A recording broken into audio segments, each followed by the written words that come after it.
Our next speaker is Tina Frundt. Tina also is a survivor and the founder of Courtney's House. And because we're friends and I'm on her board, I don't need the script anymore. Tina is not only a survivor, she's a fighter. I actually feel bad for the next trafficker who comes across her with a baseball bat. Because I've heard stories of her taking it to their cars before. She fears no one. She is tough. She goes to Capitol Hill. She does lobby. She tells congressmen how it really is, asks for their support. And I think single-handedly she probably will get some bills passed this year, which she's been fighting for. A lot of you are involved as well. I don't mean to detract from your involvement, but Tina Frundt also will be on the Oprah show, Oprah channel, with Lisa Ling, October 30th, 10 p.m. Do not miss that. Here's Tina Frundt.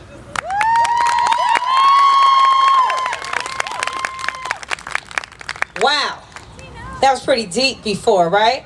Let's give Shamir a hand for that again. That's a hard act to follow because that's nothing but the truth. That's why you all are here today. So thank you so much for coming out. Again, this is the third year that this has been in place. So thank you. You should give yourself a round in the hands for even coming out and wanting to learn more. That kind of sucked. Let's give yourself a hand. So I really want to say thank you all because what Shamir has said is her story, it's my story, and it's our survivor stories that we work with on a daily basis. A lot of people ask me, what is the hardest job that we have working with survivors every day? The hardest job I have is convincing people that this actually happens in the United States. That's the hardest job that I actually have. That this goes on every single day. So people say, what does a survivor of sex trafficking looks like? They look like you did when you were a child. In every color, in every race, in every economic background. That's what they look like. So I wish I could say that crime happens in other countries and it doesn't happen in the U.S.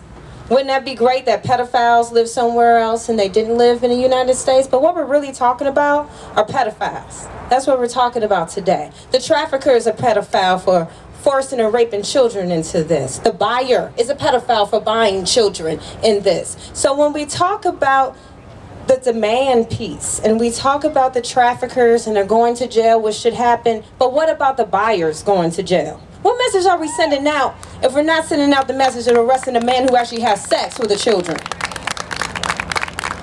What happens when, as a survivor, you know all the information where the man who bought sex from you and you try to fight for that, but they don't want to hear that? How about that? How would that make you feel about that? For even speaking out and saying something. So I can tell you at such and such age, we won't talk about what age I am, all day. The survivors that were out there before, and me currently, did you know all of those buyers still are not on a sex offender list? The buyers who bought me are still out there buying children, because do you actually think they stopped? Why would you stop if nothing happened? If nothing bad happened to you, you're not going to stop. This is a supply and a demand. So if you don't get nothing here today, you leave here understanding that this can happen to all our children, boys, girls, all of them. Because the commodity is children. Yes, it happens to boys like it happens to girls. Yes, it does. But we have to do something on the demand piece. I thank you and all the organizations that are here today. I thank all of you all for being here and understand there's some wonderful organizations doing some wonderful things right here in our community. A lot of people think because we have the internet out, right, that most of the people are sold online. And that's it. It's just online. Well, we do street outreach at night from 2 a.m. to 7 a.m. and some of my courageous volunteers who actually did that and came straight here from outreach is here today and can tell you, they wish they could tell you that there are no boys or girls outside being forced out on the street.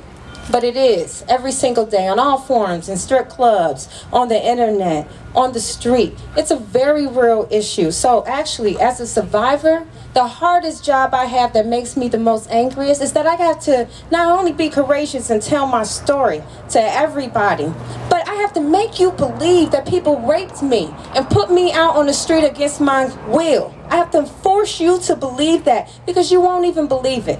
Do you know how upsetting and hurtful that is? That you are courageous enough to start speaking out about what actually happened to you, but people don't believe it happened.